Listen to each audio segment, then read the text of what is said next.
Hello students, इस shorts में मैं आपको न्यूक्लियोटाइड और न्यूक्लियोसाइड के बीच बनने वाले बॉन्ड्स के बारे में समझाऊंगी। ठीक है, सबसे पहले हम ये जान लेते हैं कि अल्फा शुगर और बीटा शुगर क्या होता है। अल्फा शुगर वह शुगर है कि किसी पेंटोस शुगर के फर्स्ट नंबर कार्बन पर यदि हाइड्रोजन ऊपर हो और OH नीचे हो तो उसे अल्फा शुगर कहते हैं। ठीक है, और बीटा शुगर क्या होता है, किसी भी पेंटोस शुगर में कार्बन नंबर 1 पर यदि OH ऊपर हो और H नीचे है तो वह बीटा शुगर कहलाता है। DNA और RNA में बीटा शुगर ही होती है। ठीक है, इनके स्ट्रक्चर को देख लेते हैं फिर आपको समझ में आ जाएगा। देखो कि पेंटोस शुगर है, इसमें कार्बन नंबर 1 पर OH ऊपर और H नीचे है तो हम समझ जाएंगे बीटा शुगर है।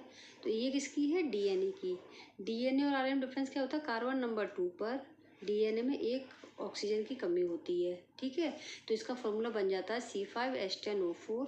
ठीक, और RNA में सेकेंड नंबर कार्बन पर ऊपर H और नीचे OH होता है, मतलब एक ऑक्सीजन ज़्यादा होता है, तो इसका फॉर्मूला बन जाता है C5H10O5। ठीक है, ये दोनों कौन सी हैं, बीटा शुगर हैं।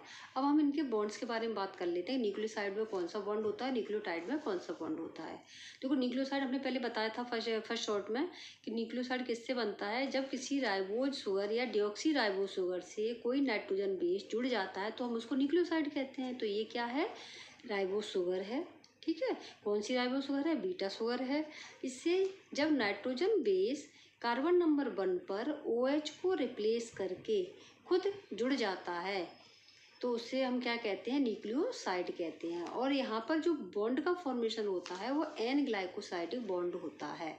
ये बहुत इंपॉर्टेंट क्वेश्चन है। ठीक है, जब पेंटोस शुगर और नाइट्रोजन बेस आपस में जुड़ जाते हैं, नाइट्रोजन बेस कार्बन नंबर 1 के OH ग्रुप को रिप्लेस करके जुड़ जाता है तो एक बॉन्ड का फॉर्मेशन करता है, उस बॉन्ड को N ग्लाइकोसाइडिक बॉन्ड कहते हैं। और न्यूक्लियोटाइड कैसे बनता है, जब न्यूक्लियोसाइड नाइट्रोजन बेस जुड़ गया N ग्लाइकोसाइडिक बॉन्ड से, अब जो लास्ट 5th नंबर का कार्बन है यहाँ पर क्या जुड़ा है, CH2OH। ठीक है, 5th नंबर कार्बन पर जो OH है इसको रिप्लेस करके कौन आ जाता है, फॉस्फोरिक एसिड आ जाता है, तो क्या बन जाता है, न्यूक्लियोटाइड। ठीक, जब न्यूक्लियोसाइड से एक PO4 का मॉलिक्यूल जुड़ता है, ठीक है, कहाँ पे, 5th नंबर कार्बन पर OH को रिप्लेस करके, तो क्या बन जाता है, न्यूक्लियोटाइड। और बॉन्ड का फॉर्मेशन कौन सा होता है, फॉस्फो एस्टर बॉन्ड। ये बॉन्ड भी बहुत इंपॉर्टेंट है। ठीक है, phospho ester bond.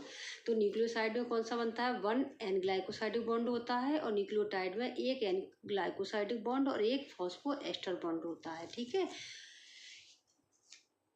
Thank you for watching.